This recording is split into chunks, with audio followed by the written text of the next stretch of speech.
ആധുനിക തലമുറയിലെ കുട്ടികൾക്ക് ഒരുപാട് പ്രത്യേകതകളാണ്. ഇവിടെ വന്നിട്ട് അവർ ചാഞ്ചാടി നടക്കുമ്പോൾ ഭാവിയിൽ അവർ ചാഞ്ചാടാതിരിക്കാൻ, അങ്ങോട്ടും ചാഞ്ചാട്ടം എന്നാണല്ലോ അതിന് പറയാ, മനസ്സ് ചാഞ്ചാടാതിരിക്കണമെങ്കിൽ ഫേമിറ്റിയുള്ള ഒരു പിതാവുണ്ടാകണം. അതേപോലെ തന്നെ സ്നേഹിക്കാൻ മാത്രം അറിയാവുന്ന ഒരു മാതാവുണ്ടാകണം. മാതാവും പിതാവും സ്നേഹപൂർവ്വം കൊണ്ടു നടക്കുകയും അന്യരുടെ സങ്കടത്തെ അവന് പഠിപ്പിക്കുകയും ചെയ്യണം. സ്വയം സങ്കടം കൊടുക്കേണ്ടതില്ല. പിതാവ് അങ്ങോട്ട് സങ്കടം കൊടുക്കേണ്ട, മറ്റുള്ളവരുടെ സങ്കടങ്ങളെ നമ്മൾ തിരിച്ചറിയണം. നമുക്കൊരാളെ ഒബ്സർവ് ചെയ്താൽ പോലും തിരിച്ചറിയുന്ന കപ്പാസിറ്റിയിലേക്ക് രക്ഷിതാക്കൾ മാറണം. ഞാനിന്ന് രാവിലെ വെറുതെ ഒരു മോഡ് നടത്തി നോക്കിയതാ. നിങ്ങളുടെ മോന് വേറൊരു കുട്ടിയില്ലേ, അവിടെ ഹെയർ സ്റ്റൈല് കണ്ടിട്ട് ഞാൻ പറഞ്ഞു, മോനെ നിനക്ക് ഇന്ന വിഷയമല്ലേ ഏറ്റവും ഇഷ്ടം, നിനക്ക് ഇന്ന വിഷയമല്ലേ. ആ കുട്ടികൾ ഇവിടെ ഉണ്ടാവും. ആ രണ്ട് കുട്ടികൾ ഇവിടെ ഉണ്ടെങ്കിൽ ഒന്ന് എഴുന്നേറ്റ് നിന്നാട്ടെ. ഞാൻ ഇന്ന് രാവിലെ ആ കുട്ടികളോട് പറഞ്ഞു, മോനെ നിനക്കിഷ്ടം, അവരവിടെ കുറേ കുട്ടികളൊക്കെ പുറത്താണ്. ഞാൻ ആ കുട്ടിയോട് പറഞ്ഞു, ആ ഹെയർ സ്റ്റൈല് കണ്ടിട്ടും ആ കുട്ടിയുടെ പോസ്ചർ കണ്ടിട്ട് ഞാൻ ആ കുട്ടിയോട് ചോദിച്ചു, മോനെ നിനക്ക് മാത്സും അതേപോലെ തന്നെ ടെക്നോളജിയും അല്ലേ കൂടുതൽ ഇഷ്ടം, മാത്സിനോട് വലിയ ഇഷ്ടമല്ലേ എന്ന് ചോദിച്ചപ്പോൾ കുട്ടി പറഞ്ഞു, അതെ എനിക്ക് മാത്സിനോട് വളരെ ഇഷ്ടമാണ്. മറ്റേ കുട്ടിയോട് ചോദിച്ചു അവന്റെ ഹെയർ സ്റ്റൈൽ. അപ്പൊ ഹെയർ സ്റ്റൈലും ആളുടെ പോസ്ചറും തമ്മിലൊക്കെ വലിയ ബന്ധമുണ്ട്. നിങ്ങൾ വിചാരിക്കുന്നൊന്നൊരു ബന്ധമില്ല എന്ന്. ആ കുട്ടിയോട് ഞാൻ ചോദിച്ചു, ഇദ്ദേഹം അതിന് സാക്ഷിയാണ്, ഇദ്ദേഹത്തിന്റെ മകനാണ്. ഞാൻ പറഞ്ഞു, ഇവന് മാത്സ് പ്രയാസമാണ്, ടെക്നിക്കൽ പ്രയാസമാണ്, അവന് ക്രിയേറ്റിവിറ്റിയാണ് കൊടുക്കേണ്ടത്. ആ കുട്ടി അങ്ങനെ തന്നെ സമ്മതിച്ചു, കാരണം എനിക്കതാണ് ഉള്ളത്. ഓരോ മാതാക്കളും അവരുടെ കുട്ടികളുടെ മുഖം കണ്ടിട്ട് അവരുടെ മനസ്സ് വായിക്കാൻ കപ്പാസിറ്റിയുള്ള മാതാപിതാക്കളായി മാറണം. അത് സൈക്കോളജിസ്റ്റുകളുടെ മാത്രം പണിയല്ല. നമ്മൾ ഓരോരുത്തരും ഇത് പഠിച്ചു വെക്കണം. ഇന്ന് നമുക്ക് മക്കളെ നോക്കാൻ സമയമില്ല. മക്കളെ നോക്കാൻ സമയമില്ലാത്തത് ഒന്നാമത് ടെക്നോളജിയാണ്. കുട്ടികൾ സ്കൂളിൽ നിന്ന് വരുമ്പോഴും മാതാവ് ടെക്നോളജിയിലാണ്. കുട്ടി ബാഗ് വെക്കുന്നു, കുട്ടി പോയി കിടക്കുന്നു, കുട്ടി ടെക്നോളജി എടുക്കുന്നു. ഇതൊന്നും മാതാക്കൾക്ക് ശ്രദ്ധിക്കാൻ സമയമില്ല. നമ്മളൊക്കെ കാലഘട്ടത്തിൽ കുട്ടിക്കാലത്ത് സ്കൂളിൽ നിന്ന് വരുമ്പോൾ അരിമണി വറുത്തതും ചായയും വെച്ചിട്ട് കാത്തിരിക്കുന്ന പ്രിയപ്പെട്ട മാതാവുണ്ടായിരുന്നു നമുക്ക്. കൊച്ചുകുട്ടിക്കാലത്തെ ബിസ്ക്കറ്റും ചായയും കൊണ്ട് കാത്തിരിക്കുന്ന ഒരു ഉമ്മയുണ്ടായിരുന്നു നമുക്ക്.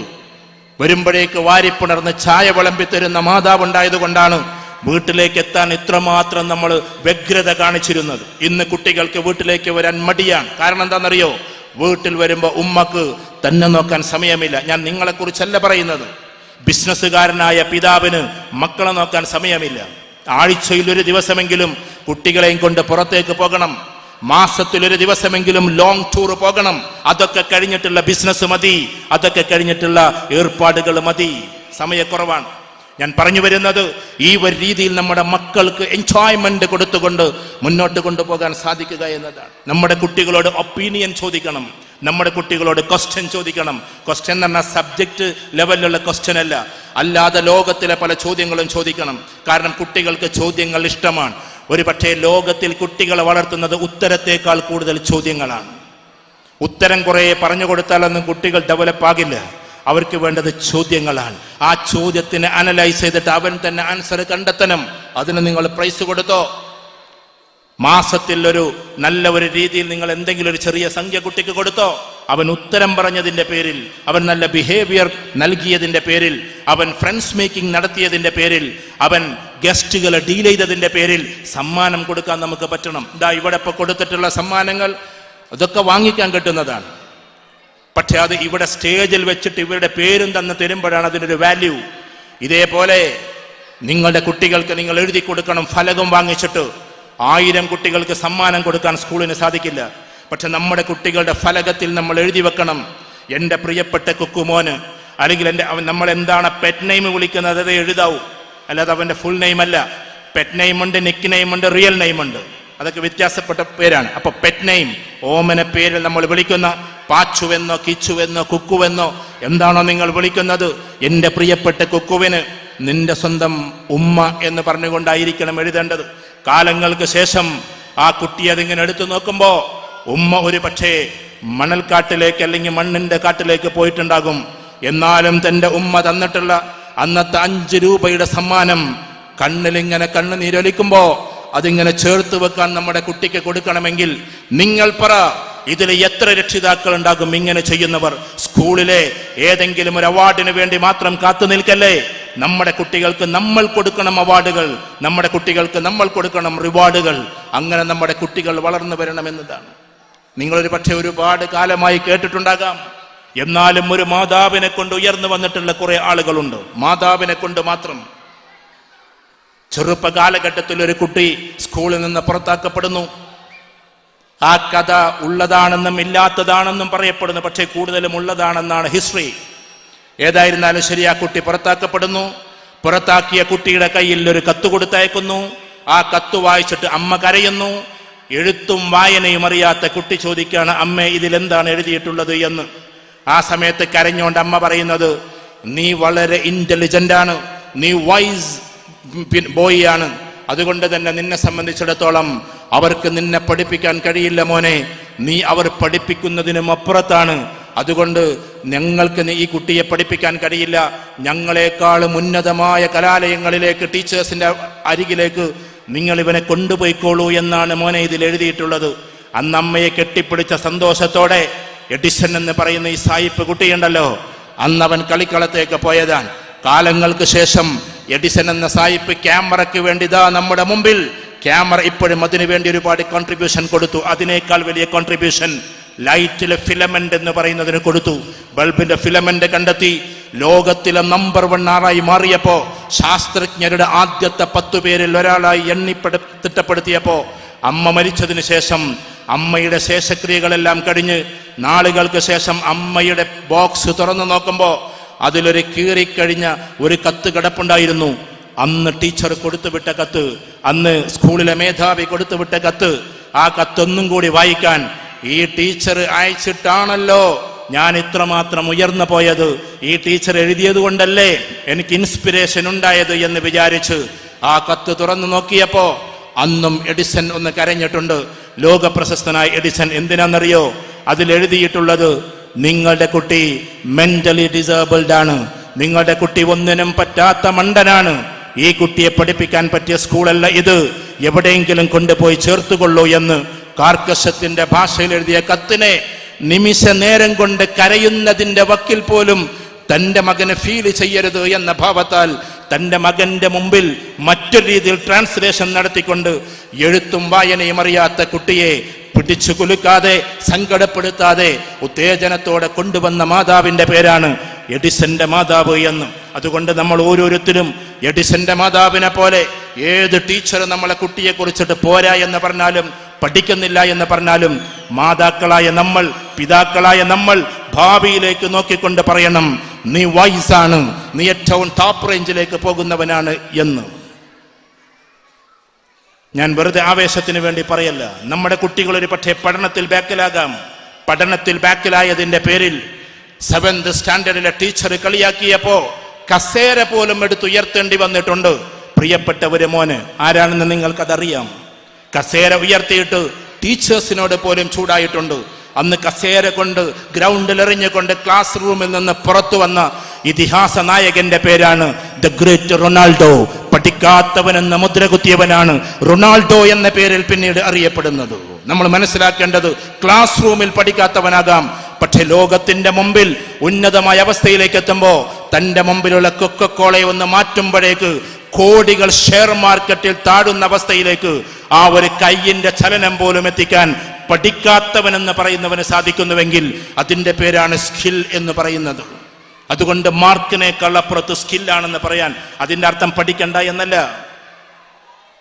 15ാമത്തെ വയസ്സിൽ സ്കൂളിൽ അത്രമാത്രം ഒന്ന് എത്താൻ പറ്റാത്തതിന്റെ പേരിൽ ഇനിയെങ്കിലും ഉയർന്ന് പഠിക്കാൻ വേണ്ടിയിട്ട് ഒരു കുട്ടി പോവുകയാണ്. അന്ന് ലോകത്തിൽ ഏറ്റവും കൂടുതൽ അറിയപ്പെടുന്ന, ലോകത്തിലെ ഏറ്റവും വലിയ ടെക്നിക്കൽ സ്കൂളിലെ 16ാമത്തെ വയസ്സിൽ ചെന്നപ്പോ എൻട്രൻസ് ഉണ്ട് എന്ന് പറയാം. ആ എൻട്രൻസ് എക്സാം എഴുതി. നിങ്ങൾ ചരിത്രം വായിച്ചു നോക്കൂ. എൻട്രൻസ് എക്സാം എഴുതി ഗംഭീരമായിട്ട് പൊട്ടി. ഡെസ്കിലിരുത്തിക്കൊണ്ട് കൗൺസിലിംഗ് നടത്തുകയാണ്. കൗൺസിലിങ്ങിന് വേണ്ടി വിളിച്ചപ്പോൾ വിചാരിച്ചത് എന്താണെന്നറിയോ? ഇല്ല, എനിക്കെന്തായാലും ഇവിടെ അഡ്മിഷൻ കിട്ടുമെന്നാണ്. ആർക്ക് കിട്ടിയില്ലെങ്കിൽ, കാരണം എന്നെ കൗൺസിലിങ്ങിന് വിളിച്ചിരിക്കാൻ.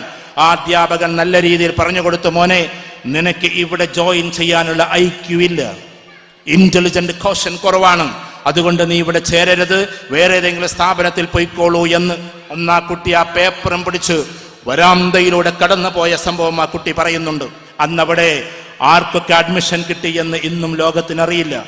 ലോകത്തിലെ ഏറ്റവും വലിയ ടെക്നിക്കൽ സ്കൂളിൽ ആർക്കൊക്കെ അഡ്മിഷൻ കിട്ടി അന്നത്തെ ദിവസം എന്ന് ഒരാളുടെ പേരും ആർക്കും അറിയില്ല. പക്ഷെ അഡ്മിഷൻ കിട്ടാത്ത ഈ കുട്ടിയുടെ പേര് പറയാതെ, പേര് പഠിക്കാതെ ഒരു കുട്ടി പോലും സ്കൂളിന്റെ പടിയിറങ്ങുന്നില്ല. അത് ആൽബർട്ട് ഐൻസ്റ്റീൻ ആണ്. ഐൻസ്റ്റീന്റെ കഥ നിങ്ങൾ പഠിച്ചു നോക്കൂ. 16-ാമത്തെ വയസ്സിൽ ഐക്യുവില്ലെന്ന് പറഞ്ഞ് ടെക്നിക്കൽ സ്കൂളിന്റെ എൻട്രൻസ് പൊട്ടിയിട്ട് വരാന്തയിലൂടെ കടന്നു പോയ കുട്ടിയുടെ പേരാണ് ആൽബർട്ട് ഐൻസ്റ്റീൻ. അതുകൊണ്ട് നമ്മുടെ കുട്ടികൾ എത്ര കുറവുള്ളവനാണെന്ന് പറഞ്ഞാലും, ഒന്നിനും പറ്റാത്തവനാണെന്ന് പറഞ്ഞാലും, അവനെ പൊക്കിക്കൊണ്ടുവരേണ്ടുന്ന ഉത്തരവാദിത്വം നമുക്കാണ്. കാരണം അവനൊരു പക്ഷേ തിയററ്റിക്കലി വീക്കായിരിക്കാം, പ്രാക്ടിക്കലി ടോപ്പായിരിക്കാം. നിങ്ങൾ the last speech of Steve jobs ഒന്ന് വീട്ടിൽ പോയിട്ട് അടിച്ചു നോക്കുക.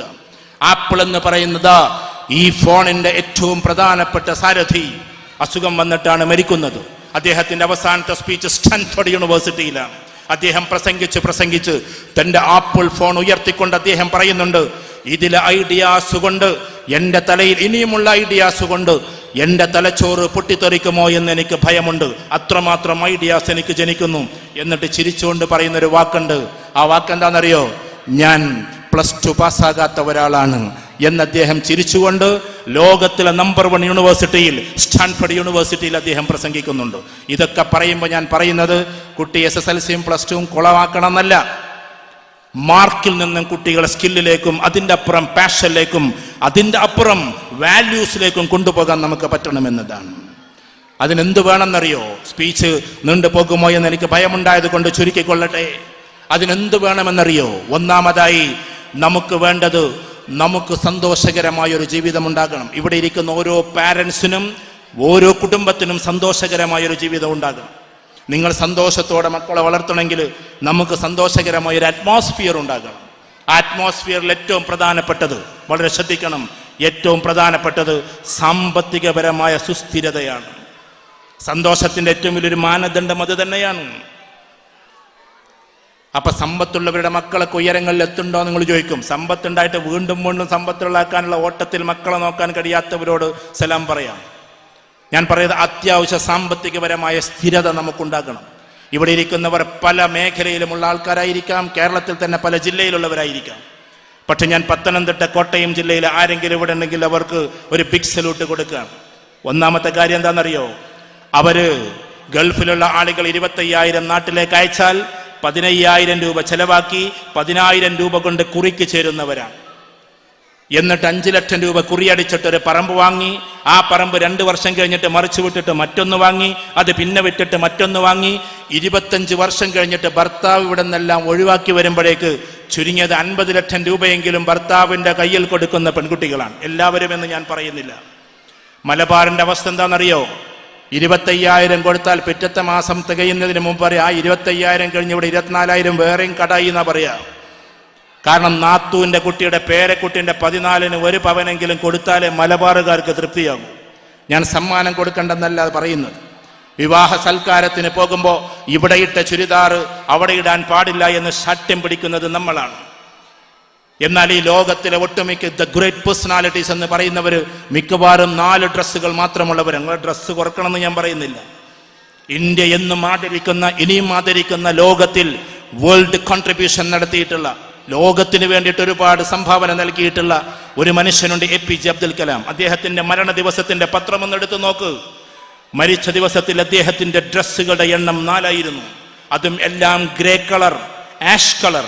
എന്തിനാണ് ആഷ് ഉപയോഗിക്കുന്നത് എന്ന് അദ്ദേഹത്തിന്റെ പ്രധാനപ്പെട്ട കൂട്ടുകാരോട് ചോദിക്കുമ്പോൾ തനിക്ക് എത്ര ഡ്രസ്സാണ് ഉള്ളത് എന്ന് ആളുകൾ തിരിച്ചറിയാതിരിക്കാനാണ് എല്ലാം ആഷ് കളർ ഉപയോഗിക്കുന്നത് എന്നതായിരുന്നു അവരുടെ മറുപടി. APJ പോലും അങ്ങനെയാണ് ഉപയോഗിച്ചു വന്നത്. അദ്ദേഹം 2 നിലക്ക് Z കാറ്റഗറിയാണ്. ഒന്ന് ഇന്ത്യയിലെ ചീഫ് ടെക്നിക്കൽ സയന്റിസ്റ്റ്, മറ്റൊന്ന് ഇന്ത്യയുടെ പ്രസിഡന്റ്. ഈ 2 അലങ്കാരങ്ങളും അദ്ദേഹത്തിനുണ്ടായിരുന്നു. അതുകൊണ്ട് വസ്ത്രത്തിന്റെ കാര്യത്തിൽ എല്ലാറ്റിലും ഒരു ബജറ്റ് വേണം. എന്താ ബജറ്റ്? ഞാൻ നിങ്ങളെ ബജറ്റ് പഠിപ്പിക്കല്ല. എന്താ ബജറ്റ്? ബജറ്റ് എന്ന് പറഞ്ഞാൽ ഇങ്ങോട്ടുള്ള വരവ്, അങ്ങോട്ടുള്ള ചെലവ്. ഇതാ നമ്മൾ മനസ്സിലാക്കിയിട്ടുള്ളത്. നോ, ഇങ്ങോട്ടുള്ള വരവും അങ്ങോട്ടുള്ള ചെലവും, വരവ് കൂട്ടി ചെലവ് ചുരുക്കിയിട്ട് അതിനിടക്കുള്ള ഫണ്ടിന്റെ പേരാണ് ബജറ്റ്. അല്ലാതെ വരവിനനുസരിച്ച് ചെലവുണ്ടാക്കുന്നതിന്റെ പേരല്ല ബജറ്റ്. ഈ വരവ് എന്നത് ഉദാഹരണത്തിന് നമുക്ക് മാസത്തിൽ 50,000 വരവെങ്കിൽ 30,000 ചെലവിൽ നിർത്തി ബാക്കി 20,000 കൊണ്ട് അന്നെന്ത് ചെയ്യാമെന്നതല്ല, ഫ്യൂച്ചറിൽ എന്തൊക്കെ ചെയ്യാം, അതിനെന്റെ കുട്ടിയുടെ എഡ്യൂക്കേഷനിൽ എന്തൊക്കെ ആകാം, എന്റെ വീടിന്റെ നിർമ്മാണത്തിന് എന്തൊക്കെയാകാം. ഇങ്ങനെ വ്യത്യസ്തമായ ഇൻവെസ്റ്റ്മെന്റ് പ്ലാനുകളെ കുറിച്ച് ചിന്തിക്കുമ്പോഴാണ് ബജറ്റ് എന്ന് പറയുന്നത് പെർഫെക്റ്റ് ആകുന്നത്. എന്റെ ബിസിനസ്സുകാരായ സഹോദരന്മാരോട് ഒരുപാട് ബിസിനസ് ചെയ്യുന്നവരുണ്ടാകാം. ഇനിയുള്ള കാലം ക്യാപിറ്റൽ ഇൻവെസ്റ്റ്മെന്റ് അല്ല, പകരം ഇന്റലക്ച്വൽ ഇൻവെസ്റ്റ്മെന്റിന്റെ കാലഘട്ടമാണ്. ക്യാപിറ്റൽ ഇൻവെസ്റ്റ്മെന്റ് കൊണ്ട് നമ്മൾ ഒരുപാട് ഉയരങ്ങളിലെത്താൻ കാലതാമസം എടുക്കും. എന്നാൽ ഇന്റലക്ച്വൽ ഇൻവെസ്റ്റ്, നിങ്ങൾ ബാംഗ്ലൂരിൽ എഞ്ചിനീയേഴ്സ് ആയിട്ടുള്ള വിദ്യാർത്ഥികൾ ഇപ്പൊ സ്റ്റാർട്ടപ്സ് തുടങ്ങി. ഒരുപാട് സ്റ്റാർട്ടപ്പുകൾ. എത്രത്തോളം എന്ന് ചോദിച്ചാൽ, ഞാൻ രാജ്യത്ത് പോയപ്പോ ആ രാജ്യത്തിലെ സ്മാർട്ടായ കുട്ടികളുടെ മുഴുവൻ കയ്യിലും കമ്പ്യൂട്ടറാണ്. നമ്മൾ കുട്ടികൾ മൊബൈൽ എടുക്കണ്ട, കമ്പ്യൂട്ടർ എടുക്കണ്ട എന്നാ പറയാ. അതിനെ പോസിറ്റീവായിട്ട് തിരിച്ചാൽ മതി. എന്നിട്ട് ആ കുട്ടികൾക്ക്, ഉദാഹരണത്തിന് 11th പഠിക്കുന്ന കുട്ടികൾ, ആ കുട്ടികളെ 10 കുട്ടികളായിട്ട് അല്ലെങ്കിൽ 6 കുട്ടികളായിട്ട് തിരിക്കും. SHG സെൽഫ് ഹെൽപ്പ് ഗ്രൂപ്പാണ്. എന്നിട്ട് അവർക്ക് എന്ത് കൊടുക്കുന്നു? കമ്പ്യൂട്ടർ കൊടുക്കുന്നു. എന്നിട്ട് അവർ ആധുനിക എഡ്യൂക്കേഷൻ സിസ്റ്റത്തിൽ എന്തൊക്കെയാണ് വേണ്ടത് എന്ന്, ഗെയിമിന്റെ പുതിയ രീതികൾ, ഗെയിം എങ്ങനെയൊക്കെ പോകണം, എന്താണ് ഇന്റലക്ച്വൽ ഗെയിം, എന്താണ് ഇമോഷണൽ ഗെയിം, എന്താണ് സ്ട്രാറ്റജിക്കൽ ഗെയിം, ഇതൊക്കെ ഡിസൈൻ ചെയ്യുന്നത് കുട്ടികളാണ്. കാരണം ലേറ്റസ്റ്റ് കുട്ടികളുടെ കളികൾ ലേറ്റസ്റ്റ് കുട്ടികൾക്ക് അറിയൂ. അങ്ങനെ അതുണ്ടാക്കിയിട്ട് അവർ സ്റ്റാർട്ടപ്പ് തുടങ്ങിയിട്ട് വ്യത്യസ്തമായ ഏഞ്ചൽ ഫണ്ടുകൾ ക്ഷണിച്ച് പിന്നെ സ്കെയിലപ്പിലേക്ക് പോയി വെറും 17ഉം 18ഉം വയസ്സായ കുട്ടികൾ വരെ ഇന്റലക്ച്വൽ ഇൻവെസ്റ്റ്മെന്റ് നടത്തിയിട്ട് വലിയ വലിയ കമ്പനികൾ തുടങ്ങുകയാണ്. ഉദാഹരണത്തിന് നിങ്ങൾ കണ്ണൂരുകാരെ കൂട്ടത്തിലുണ്ടാകും. ഞാൻ അദ്ദേഹത്തെ പ്രൊമോട്ട് ചെയ്യല്ല, അദ്ദേഹം ലാസ്റ്റ് വെച്ച് എന്ത് ചെയ്തു എന്നും എനിക്കറിയില്ല. പക്ഷേ ഇന്നേ വരെ കേരളത്തിൽ ഒരാളുടെ പേര് ലോകകപ്പിന്റെ വേദികൾ നമ്മൾ കണ്ടിട്ടുണ്ടെങ്കിൽ അത് ബൈജൂസിൻ്റെത് മാത്രമായിരിക്കും. ഞാൻ ബൈജൂസിനെ ഉയർത്തി പറയല്ല, വേറെ ആർക്കും അങ്ങനെ കൊടുക്കാൻ പറ്റിയിട്ടില്ല. കാരണം അത് ഇന്റലക്ച്വലാണ്. അദ്ദേഹം ലാസ്റ്റ് എന്ത് ചെയ്തു എന്നത് വേറെ കാര്യം, അതിലേക്ക് ഞാൻ പോകുന്നില്ല. അദ്ദേഹത്തിന്റെ നെഗറ്റീവ് പറയാലല്ല എന്റെ ദൗത്യം. ഞാൻ പറയുന്നത് എന്തെന്ന് ചോദിച്ചാൽ, ഏകദേശം 8 വർഷം മുമ്പ് കേവലം ട്യൂഷൻ സാറായിരുന്ന ഒരാൾ ലോകത്തിന്റെ മഹാപ്രതിഭയിലേക്ക് അല്ലെങ്കിൽ ഉന്നതിയിലേക്ക് എത്താൻ ചില നിമിത്തങ്ങൾ ഉണ്ടായി. ലോകകപ്പിലും ലോകത്തിന്റെ വേൾഡ് കപ്പിലെ ക്രിക്കറ്റിന്റെ വേൾഡ് കപ്പിലുമൊക്കെ അവരുടെ നെഞ്ചത്ത് ബൈജൂസ് എന്ന് വെച്ചിട്ട് അവരെ കളിക്കാൻ മാത്രം പ്രാപ്തിയിലേക്ക് അദ്ദേഹം ഉയർന്നു. ഞാൻ അദ്ദേഹത്തെ വാഴ്ത്താനല്ല പറയുന്നത്. That is intellectual investment. ബുദ്ധിപരമായി കളിക്കുമ്പോൾ ഉയർന്നു പോകുന്ന അവസ്ഥയാണ്. ആധുനിക കാലഘട്ടത്തിലെ കുട്ടികളെ അതിലേക്ക് നമുക്ക് വളർത്തിയെടുക്കാൻ പറ്റണം. അതുകൊണ്ട് ബിസിനസിന്റെ രീതിശാസ്ത്രം പോലും മാറണം. ഇവിടെ ജോലി ചെയ്യുന്ന ആളുകളോട്, കുറെ ആൾക്കാർ ജോലിക്കാരായിരിക്കും, നിങ്ങൾ റിച്ച് ഡാഡ് പൂവർ ഡാഡ് എന്ന് പറയുന്ന പുസ്തകം വായിച്ചിട്ടില്ലെങ്കിൽ ആ പുസ്തകം എന്തായാലും വായിക്കണം. ലോകത്തിലെ ഏറ്റവും ബെസ്റ്റ് സെല്ലർ ബുക്കിൽ നമ്പർ 1 ഇപ്പൊ മാറിയ പുസ്തകമാണ് the rich dad poor dad. ആ പുസ്തകം നിങ്ങൾ വായിക്കണം. അതില് മനുഷ്യന്റെ ഉയർച്ചയുടെ 4 പടവുകൾ പറയുന്നുണ്ട്. അതിലേറ്റവും ചെറുതാണ് ജോബ് എന്ന് പറഞ്ഞാൽ. അതിന്റെ മുകളിൽ എന്താണ്? നമ്മൾ സെൽഫായിട്ട് സെൽഫ് എംപ്ലോയ്മെന്റ് എന്നതാണ്. നമ്മൾ സ്വന്തമായിട്ട് എന്തെങ്കിലും ഒന്ന് തുടങ്ങലാണ്. ജോബിന്റെ കൂട്ടത്തിൽ തന്നെ ജോബ് എന്ന് പറഞ്ഞാൽ നമ്മുടെ പ്രസൻസ് അവിടെ അനിവാര്യമാണ്. നമ്മുടെ ബോഡി അവിടെ ഉണ്ടാകണം, ഫിസിക്കലി നമ്മൾ അവിടെ ഉണ്ടാകണം. That is job. ഇല്ലെങ്കിൽ നമ്മൾ ഉള്ളിടത്ത് നമ്മുടെ സമയത്ത് നമ്മൾ ചെലവാക്കണം. എന്നാൽ ബിസിനസ് എന്ന് പറഞ്ഞിട്ട് നമ്മൾ തുടങ്ങുന്ന, ഇവിടെ ഇപ്പോൾ ആർക്കൊക്കെ ബക്കാലയുണ്ടോ, ആർക്കൊക്കെ കോഫി ഷോപ്പുകളുണ്ടോ, ഇറ്റ്സ് നോട്ട് ബിസിനസ്. നമ്മൾ രാവിലെ മുതൽ വൈകുന്നേരം വരെ അവിടെ ചെലവഴിക്കാത്തതിന്റെ പേരാണ് ബിസിനസ്. ഞാൻ പറയുമ്പോൾ നിങ്ങൾ ക്ഷമിക്കണം. രാവിലെ മുതൽ വൈകുന്നേരം വരെ ഒരാൾ തന്റെ ബിസിനസ് സെന്ററിൽ ഉണ്ടെങ്കിൽ ഇറ്റ്സ് നോട്ട് ബിസിനസ്, അത് സെൽഫ് എംപ്ലോയ്മെന്റ് ആണ്. എന്നാൽ താനില്ലാതെ സിസ്റ്റം നമുക്ക് വേണ്ടി വർക്ക് ചെയ്യുന്നതിന്റെ പേരാണ് ബിസിനസ്. നമ്മളില്ലാതെ നമ്മുടെ സിസ്റ്റം നമുക്ക് വേണ്ടി, ജോബ് എന്ന് പറഞ്ഞാൽ നമ്മുടെ ആയുസ്സിനെ മുഴുവൻ പൈസയ്ക്ക് വേണ്ടി ഓട്ടുന്നതിന്റെ പേരാണ് ജോബ്. എന്നാൽ നമ്മുടെ പൈസ നമുക്ക് വേണ്ടി ഓടുന്നതിന്റെ പേരാണ് ബിസിനസ്. എ മാൻ വിത്ത് ബിസിയോട് കൂടിയിട്ടുള്ള മാൻ എന്ന് പറയുമ്പോൾ നമ്മൾ അവിടെ ഉണ്ടാകണമെന്ന് നിർബന്ധമില്ല. ഞാനിത് പറയാനുള്ള കാരണം, എന്റെ ഒമാനിലെ ഈ കാണുന്ന പ്രിയപ്പെട്ട സ്ഥലത്തെ നിസ്വ എന്ന് പറയുന്ന എന്റെ സഹോദരന്മാർ, നിങ്ങൾ ജോലിയാണ് ചെയ്യുന്നതെങ്കിൽ ഇമ്മീഡിയറ്റ്ലി എന്തെങ്കിലും ഒരു ചെറിയ ബിസിനസ്സിലേക്ക് കയറണമെന്നാണ് ഞാൻ നിങ്ങളുടെ സ്നേഹ പുരസ്കാരം പറയുന്നത്. ജോബ് തെറിച്ചാലും നിങ്ങളുടെ ബിസിനസ് ഉണ്ടാകണം. ആ ബിസിനസ് നിങ്ങൾ ചെയ്യേണ്ടത് ഇൻവെസ്റ്റ്മെന്റ് ചെയ്യുമ്പോൾ വളരെ ശ്രദ്ധിക്കണം എന്നതാണ്. ഇൻവെസ്റ്റ്മെന്റ് ചെയ്യുമ്പോൾ ഞാൻ അങ്ങനെ പറയല, ഗൾഫിലൊക്കെ വന്നിട്ട് ഒരുപാട് ഇൻവെസ്റ്റ്മെന്റ് ഒക്കെ ക്ഷണിച്ച് അങ്ങനെ പോകുന്ന ആളുകളുണ്ട്. ആ ബിസിനസ് പൊട്ടാറുമുണ്ട്. ഞാനും വർഷങ്ങൾക്ക് മുമ്പ് അങ്ങനെ ഇവിടെ വന്നിട്ടൊരു ബിസിനസിന്റെ സ്റ്റാർട്ടിങ് ഉണ്ടായിരുന്നു. ഇന്ന് സന്തോഷത്തോടെ കൂടി ഇവിടെ നിൽക്കുന്നു.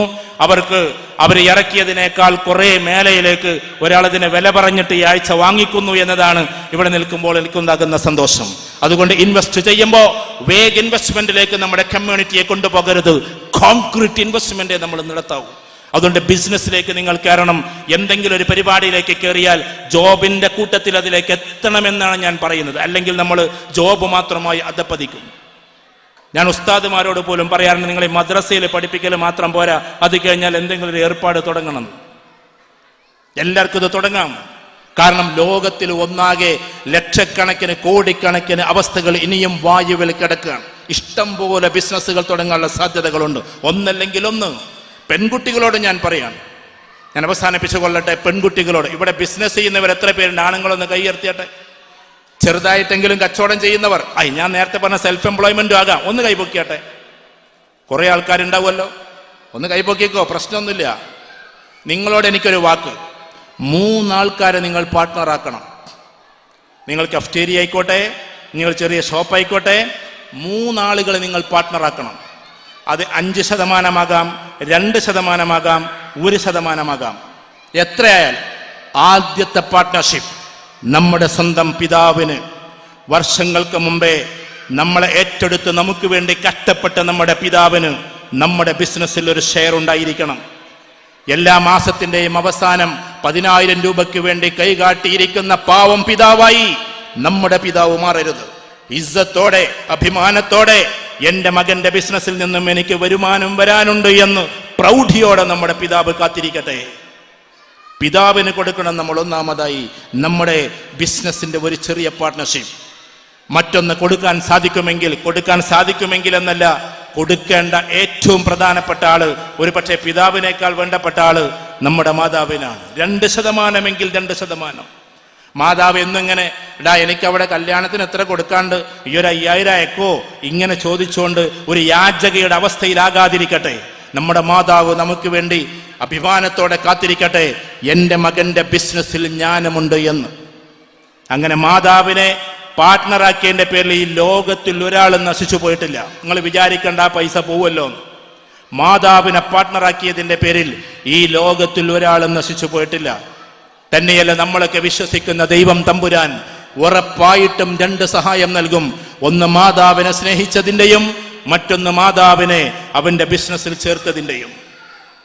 3-ാമതായി, വിവാദം പറയല്ലോ കേട്ടോ, എൻ്റെ പ്രിയപ്പെട്ട സഹോദരിമാർക്ക് വേണ്ടിയിട്ട് പറയാം. ഞാനത് ചെയ്തുകൊണ്ട് നിങ്ങളെ മുമ്പിൽ നിന്നുകൊണ്ട് അഭിമാനപൂർവ്വം പറഞ്ഞോട്ടെ, നമ്മുടെ ബിസിനസ്സിൽ പാർട്ട്ണർഷിപ്പ് കൊടുക്കേണ്ടുന്ന 3-ാമത്തെ ആള് നമ്മുടെ ഭാര്യയാണ്, നമ്മുടെ ഭാര്യമാരാണ്. കാരണം ഒരു ദിവസം അടുക്കളയിൽ നിന്ന് തിരിയുന്നതിനെങ്ങാനും അവർക്ക് പൈസ കൊടുക്കേണ്ടി വന്നാൽ, നമ്മുടെ ശമ്പളം പോലും തികയില്ല അവർക്ക് നമ്മൾ കൊടുക്കേണ്ടി വന്നാൽ, ആ പാവങ്ങൾ എന്നിത് ചെയ്തുകൊണ്ടിരിക്കുകയാണ്. ഞാൻ സ്ത്രീകളുടെ റേറ്റിംഗ് കിട്ടാനും വേണ്ടിയിട്ടൊന്നല്ലേ പറഞ്ഞു, ഞാൻ ഒന്നും അങ്ങനെ പറഞ്ഞിട്ടേ ഇല്ല. ഇതും ഇപ്പൊ ലൈവിൽ പോകുന്നു, ആരൊക്കെയോ യൂട്യൂബിലിടും. ഞാൻ യൂട്യൂബിൽ എൻ്റെ വീഡിയോ ഇടാറേയില്ല. 2012 ആദ്യമായിട്ട് യൂട്യൂബിൽ എൻ്റെ വീഡിയോ വന്നത്. ഇപ്പൊ വന്നിട്ട് 11 വർഷമായി. അന്ന് മുതലേ ഞാനന്ന് ഒരുങ്ങിയിരുന്നെങ്കിൽ ഒരുപാട് ഉയരങ്ങളിലേക്ക് എത്താൻ പറ്റുമായിരുന്നു. 15 ലക്ഷമൊക്കെ കണ്ട വീഡിയോസ് ഇന്നുമുണ്ട്.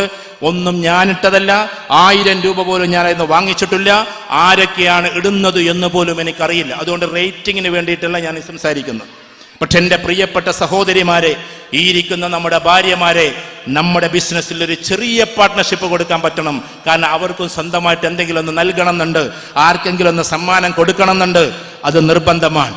ഈ 3 ആൾക്ക് കൊടുത്തതിന്റെ പേരിൽ നമ്മുടെ സമ്മാനം അല്ലെങ്കിൽ നമ്മുടെ ബിസിനസ് ഒരിക്കലും തളരില്ല. അധികാരം ചോദിച്ച് ചെല്ലരുത്. അങ്ങനെയുണ്ട്. സ്ത്രീകൾക്കൊരു പ്രശ്നം എന്താന്ന് വെച്ചാൽ, ഭർത്താവ് ഇങ്ങനെ ബിസിനസ്സിലേക്ക് ഇങ്ങനെ കൊണ്ടുപോകുമ്പോൾ എന്തും കൂടിയാണ് ബിസിനസ് എന്നുള്ള രീതിയിലേക്ക് പോകരുത്. അതിൽ നിങ്ങൾ അടങ്ങി ഒതുങ്ങി നിൽക്കണം. കാരണം എന്താണെന്ന് വെച്ചാൽ, നിങ്ങളെ മാനിച്ചുകൊണ്ടും സ്നേഹിച്ചുകൊണ്ടും തന്നതാണ്. ഞാൻ പറഞ്ഞത് സ്ത്രീകളെ ഇകഴ്ത്താനല്ല, എന്നാലും നമ്മളത് ചെയ്തു കൊടുക്കണം. ഇങ്ങനെ നമ്മുടെ സ്റ്റാറ്റസ് ഒന്നും കൂടി ഉയർത്തണം. ആധുനിക തലമുറയിലെ കുട്ടികൾ ഒരു പക്ഷേ, ഞാൻ അവസാനിപ്പിക്കാൻ കാരണം ഇനി ഗാനമേള നടക്കാനുണ്ട്. കുട്ടികൾ ടെക്നോളജി കൊണ്ട് കളിച്ചെന്നിരിക്കും. ദയവ് ചെയ്തത് വേണ്ടെന്ന് പറയല്ലേ. കുട്ടിയുടെ കയ്യിൽ നിന്ന് മൊബൈൽ വാങ്ങിക്കല്ലേ. നമുക്ക് മലപ്പുറം ജില്ലയിൽ ഒരു പ്രദേശമുണ്ട്. ആ പ്രദേശത്ത് ഒരു കുട്ടി ആത്മഹത്യ ചെയ്യാനുള്ള കാരണം ഈ മൊബൈൽ ജസ്റ്റ് പിടിച്ചു വാങ്ങിയതാണ്. ഇപ്പത് കാണണ്ട എന്ന് പറഞ്ഞു പോയി. ഈ കുട്ടി ഉറക്ക വാതിലടച്ചകത്തേക്ക് കയറി. കുറെ സമയം കഴിഞ്ഞിട്ട് വരാതെ കണ്ടപ്പോ ഈ കുട്ടി എന്താ ചെയ്യുന്നത് എന്നറിയാൻ വേണ്ടി മാതാവ് വാതിൽ തുറന്നപ്പോ വാതിൽ കുറ്റിയിട്ടിരിക്കാൻ. കുറെ സമയം വിളിച്ചു. ആ കുട്ടിയുടെ പേര് മബ്രൂക്കോ എന്നോ മറ്റോ ആണ്. ആ കുട്ടിയെ കുറെ വിളിച്ചു. കുട്ടി വിളി കേൾക്കുന്നില്ല എന്ന് കണ്ടപ്പോ ആദിയോടെ അയൽക്കൂട്ടങ്ങൾ കൂടി അവസാനം വാതിൽ ചവിട്ടിപ്പൊളിച്ച് കയറിയപ്പോ എങ്ങനെയോ ആ കുട്ടിക്കറിയില്ല, ചിലപ്പോ യൂട്യൂബ് കണ്ടതാകാം, ജനൽ കമ്പിയിൽ നിന്ന് മറ്റൊരു സാധനമിട്ട് ഹാങ് ചെയ്ത് തൂങ്ങി നിൽക്കുന്ന കുട്ടിയെയാണ് കണ്ടത്. എൻ്റെ പ്രിയപ്പെട്ട ഉമ്മമാരോട്, അമ്മമാരോട്, അതുകൊണ്ട് ഇമോഷണലാണ് ഇന്നവർക്ക് മൊബൈൽ. അതിങ്ങനെ പിടിച്ചു വാങ്ങേണ്ടുന്ന ആ അവസ്ഥയിൽ നിങ്ങൾ ആകരുത്. പകരം ആ കുട്ടിക്ക് അത് മനസ്സിലാക്കി കൊടുക്കണം. അവനെ കമ്പൽ ചെയ്യുന്നതിന് പകരം അവനെ കൺവിൻസ് ചെയ്യിപ്പിക്കണം. മോനെ, അതിന് നിങ്ങൾ കുട്ടികൾക്കൊരു ടൈം ടേബിൾ ഇട്ട് കൊടുക്കണം. നിനക്ക് മൊബൈൽ കാണാം ഇന്നത് മുതൽ ഇന്നത് വരെ, നീ പഠിക്കണം ഇന്നത് മുതൽ ഇന്നത് വരെ, നീ കളിക്കണം ഇന്നത് മുതൽ ഇന്നത് വരെ. ഈ ടൈം ടേബിൾ അനുസരിച്ച് പോകുമ്പോൾ ആ കളിക്കും എല്ലാറ്റിനും നിങ്ങൾ സമ്മാനവും കൊടുക്കണം. വേണമെങ്കിൽ കുട്ടികൾക്ക് പോസിറ്റീവായിട്ടുള്ള ഗെയിം കൊടുക്കാം. ലാംഗ്വേജിൽ ഉയരാനുള്ള ഗെയിമുണ്ട്, മറ്റുള്ള ഗെയിമുകളുണ്ട്, അത് കൊടുക്കാം. ടെക്നോളജി എന്ന് പറഞ്ഞാൽ അത് പിടിച്ചു വാങ്ങേണ്ടതല്ല, എന്നാൽ പൂർണ്ണമായും നൽകേണ്ടതുമല്ല. കുട്ടികൾക്കൊരു പ്രത്യേക ചാനലൈസേഷൻ കൊടുക്കേണ്ടതാണ് ടെക്നോളജി എന്ന് പറഞ്ഞാൽ. പിന്നെ നമ്മുടെ കുട്ടികൾ ഇവിടെ ഉണ്ടാകില്ല. നാട്ടിലേക്ക് നിങ്ങൾ പറഞ്ഞയക്കുമ്പോൾ വളരെ ശ്രദ്ധിക്കണം. ഞാൻ നാടിനെ വഷളാക്കി പറയല്ല. ഇന്ന് നാട് ഒട്ടുമിക്ക ക്യാമ്പസുകളിലും മെല്ലെ തുടങ്ങി വെച്ചത് ഡ്രഗ്സിന്റെ ഓരോ ഭാഗങ്ങളാണ്. അതുകൊണ്ട് അതിനെക്കുറിച്ച് നമ്മൾ അവെയറാകണം. നമ്മുടെ കുട്ടികൾ റിബലായതുകൊണ്ടാണ് അതിലേക്ക് പോകുന്നത്. ഈ കുട്ടികൾ റിബലാകാനുള്ള കാരണം നിങ്ങളുടെ ചെറുപ്പത്തിലെ പെരുമാറ്റങ്ങളാണ്. നമ്മുടെ കുട്ടികളോട് നിങ്ങൾ വേണ്ട രീതിയിൽ അംഗീകാരമില്ലാതെ സംസാരിച്ചാൽ, അവന്റെ ഫ്രണ്ട്സിന്റെ മുമ്പിൽ വെച്ചിട്ട് നിങ്ങൾ അവനെ വഴക്ക് പറഞ്ഞാൽ അവൻ മെല്ലെ കരഞ്ഞുകൊണ്ട് പോകും. നിങ്ങളെ മുമ്പിൽ വെച്ച്, നിങ്ങളുടെ ഫ്രണ്ട്സിന്റെ മുമ്പിൽ വെച്ച് കുട്ടി അങ്ങോട്ട് പറഞ്ഞാൽ എത്രമാത്രം നമുക്ക് വേദനിക്കുമോ അതേപോലെ വേദനയുണ്ടാവും കുട്ടികളുടെ ഫ്രണ്ട്സിന്റെ മുമ്പിൽ വെച്ചിട്ട് നമ്മൾ അങ്ങോട്ട് പറഞ്ഞാലും. അതുകൊണ്ട് അവരുടെ ഫ്രണ്ട്സിന്റെ മുമ്പിൽ പറ്റുമെങ്കിൽ അവരുടെ ഫ്രണ്ട്സിനെ വീട്ടിലേക്ക് ക്ഷണിക്കുക, അവർക്ക് ഫുഡ് കൊടുക്കുക. എല്ലാവരുടെയും പിതാവാകാൻ വേണ്ടി നമ്മൾ ശ്രമിക്കുക. അവരെല്ലാവരും നമ്മളെ വാപ്പച്ചി എന്ന് വിളിക്കട്ടെ, അവരെല്ലാവരും നമ്മളെ ഉമ്മച്ചി എന്ന് വിളിക്കട്ടെ. അങ്ങനെ കുട്ടികളുടെ ഫ്രണ്ട്സിനെ വേണ്ട രീതിയിൽ മാനിക്കാൻ നമുക്ക് പറ്റണമെന്നതാണ്. അതുകൊണ്ട് നമ്മുടെ കുട്ടികളെ പോസിറ്റീവായിട്ടേ കൊണ്ടുപോകാവൂ. നല്ല രീതിയിൽ നമ്മുടെ സാമ്പത്തിക അവസ്ഥയെ വലുതാക്കി കൊണ്ടുപോകാൻ നമുക്ക് പറ്റണം. സൗഹൃദപരമായ ലോകം തീർക്കാൻ നമുക്ക് പറ്റണം. പ്രത്യേകിച്ചും നിങ്ങളിവിടെ ഫാമിലിയായി ജീവിക്കുമ്പോൾ നമ്മുടെ മാതാവ് അവിടെയായിരിക്കാം. ഞാൻ പറയുമ്പോൾ വിവാദമായി തോന്നരുത്. മാതാവിനെ ഇങ്ങോട്ട് കൊണ്ടുവരുന്നത് നമ്മൾ ഒരിക്കലും ഒരു ഹോം നേഴ്സായിട്ട് കൊണ്ടുവരരുത്. അഥവാ നമ്മുടെ ഭാര്യ പ്രസവിക്കാൻ സമയത്ത് കൊണ്ടുവരുന്ന ഒരു ഹോം നേഴ്സായി നമ്മുടെ മാതാവിനെ മാറ്റാതെ അല്ലാത്ത സമയത്തും ഒന്ന് കൊണ്ടുവരാൻ ശ്രമിക്കണം. എത്ര സാമ്പത്തികമില്ലെങ്കിലും അവരിവിടെ വരട്ടെ, കാണട്ടെ. ഇതേപോലെ മാതാവിനെ ഡെയിലി വിളിക്കാതെ നമ്മുടെ ജീവിതം കടന്നു പോകരുത്. നമ്മുടെ ഭാര്യയോട് അരമണിക്കൂർ വിളിക്കുമ്പോൾ ആദ്യം പറയണം നമ്മളെ ഉമ്മക്ക് വിളിക്കണം, അല്ലെങ്കിൽ അമ്മക്ക് വിളിക്കണം. എന്നിട്ട് പറയണം ഉമ്മ എന്തൊക്കെയുണ്ട് വിശേഷങ്ങൾ, അമ്മ എന്തൊക്കെയുണ്ട് വിശേഷങ്ങൾ എന്ന് ചോദിച്ച് ഒരു 2 മിനിറ്റ് സംസാരിച്ച് 2 മണിക്കൂർ നിങ്ങൾ വേണമെങ്കിൽ ഭാര്യനോട് സംസാരിച്ചോ. എന്നാലും ഒറ്റ ദിവസം പോലും മാതാവിനെ വിളിക്കുന്നതിന് നിങ്ങൾ വിടരുത്. നമുക്ക് ആകെ ഒരു സിസ്റ്ററെ ഉണ്ടാകൂ, സിസ്റ്ററെ കല്യാണം കഴിപ്പിച്ചിട്ടുണ്ടാകും. നമ്മൾ ഡെയിലി വിളിക്കേണ്ടത് ചുരുങ്ങിയത് 10 പേരെ നിങ്ങൾ വെക്കണം. അതിൽ പാർട്ട്നേഴ്സിനെ വെച്ചോ, ഉപ്പയെ വെച്ചോ, ഉമ്മയെ വെച്ചോ, അതോടൊപ്പം നമ്മുടെ സിസ്റ്റേഴ്സ് ആൻഡ് ബ്രദേഴ്സ്. അങ്ങനെ എല്ലാ ദിവസവും ഞാൻ എൻ്റെ ബ്രദേഴ്സിനും എൻ്റെ സിസ്റ്റേഴ്സിനും വിളിക്കുമെന്ന ശാഠ്യം നമുക്കുണ്ടാകണം. അങ്ങനെ ഒരു ശൃംഖല പോലെ നമ്മൾ മുന്നോട്ട് പോകണം. ഞാൻ സമയം വളരെ അതിക്രമിച്ചത് കൊണ്ട് അവസാനിപ്പിച്ചു കൊള്ളട്ടെ. നമുക്കെല്ലാവർക്കും സ്വസ്ഥമായൊരു ജീവിതം ഉണ്ടാകണമെങ്കിൽ സൗഹാർദ്ദപരമായൊരു അന്തരീക്ഷം.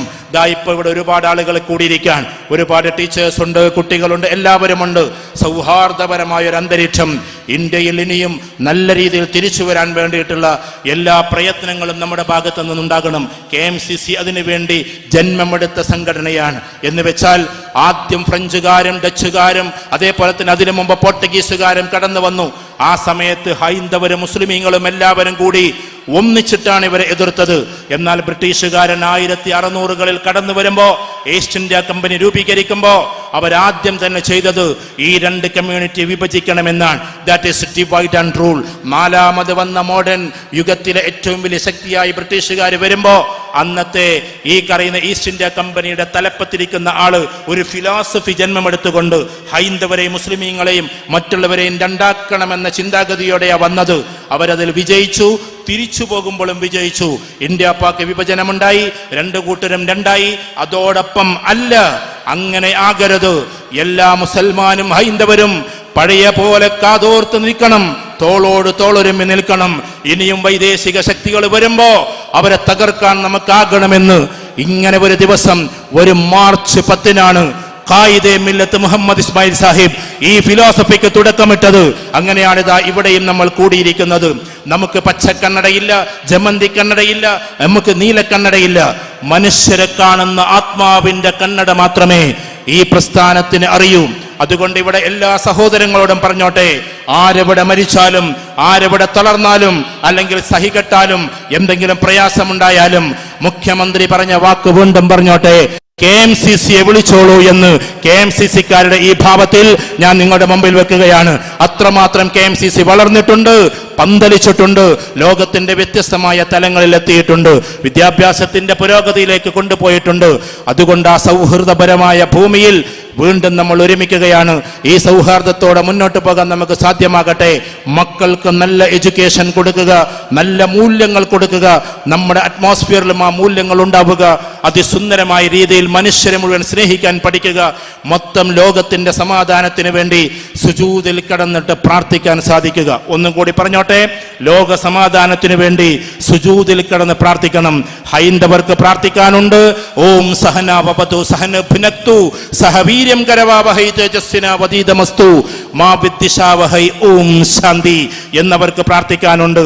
ഞങ്ങൾ പഠിച്ച് തെളിഞ്ഞു വരട്ടെ, ഞങ്ങൾ സംരക്ഷിക്കപ്പെടട്ടെ, ഞങ്ങൾ കാരണം ലോകത്തിൽ മുഴുവനും സമാധാനമുണ്ടാകട്ടെ എന്ന് പ്രാർത്ഥിക്കേണ്ടവരാണ് ഇവിടെ ഇരിക്കുന്ന ഓരോ ഹൈന്ദവ സഹോദരങ്ങളും. അതേപോലെ അത്യുന്നതങ്ങളിൽ ദൈവത്തിന് സ്ഥാനം, അതോടൊപ്പം സന്മനസ്സുള്ളവർക്ക് ഭൂമിയിൽ സമാധാനമെന്ന് സന്മനസ്സിന് വേണ്ടി എന്നും പ്രാർത്ഥിച്ചു കൊണ്ടിരിക്കുന്നവരാണ് ക്രിസ്ത്യൻ കമ്മ്യൂണിറ്റി. ഓരോ നിസ്കാരത്തിന് ശേഷവും അല്ലാഹുമ്മ ഇന്നക അൻതസ്സലാം വമിൻകസ്സലാം വഇലൈക യർജിഉസ്സലാം, ദൈവമേ നീയാണ് സമാധാനം, നിന്നിൽ നിന്ന് സമാധാനം, നിന്നിലേക്ക് സമാധാനത്തിന്റെ മടക്കം, ഹയ്യിനാ റബ്ബനാ ബിസ്സലാം, സമാധാനത്തോടെ ഞങ്ങളെ ജീവിപ്പിക്കണമേ എന്ന് പ്രാർത്ഥിക്കാതെ ഒരു 5 വക്ത നിസ്കാരം നമ്മൾ കടന്നു പോകുന്നില്ല. അതുകൊണ്ട് എല്ലാവരും സമാധാനത്തിന് വേണ്ടി പ്രാർത്ഥിക്കുന്നു, എല്ലാവരും ഒരുമിക്കാൻ വേണ്ടി പ്രാർത്ഥിക്കുന്നു. അങ്ങനെ നമുക്ക് തോളോട് തോളൊരുമ്മി വീണ്ടും അജയ്യമായ ഭാരതത്തെ നമുക്ക് തിരിച്ചുപിടിക്കാം. അങ്ങനെ സുന്ദരമായ തിരിച്ചുപിടിക്കലിന്റെ ഏറ്റവും വലിയ മൂർത്തിമത് ഭാവമാകട്ടെ KMCC എന്ന് മാത്രം പറഞ്ഞുകൊണ്ട് ക്ഷണിച്ചതിനെല്ലാം നന്ദി പറഞ്ഞുകൊണ്ട് ഞാൻ അവസാനിപ്പിക്കുന്നു.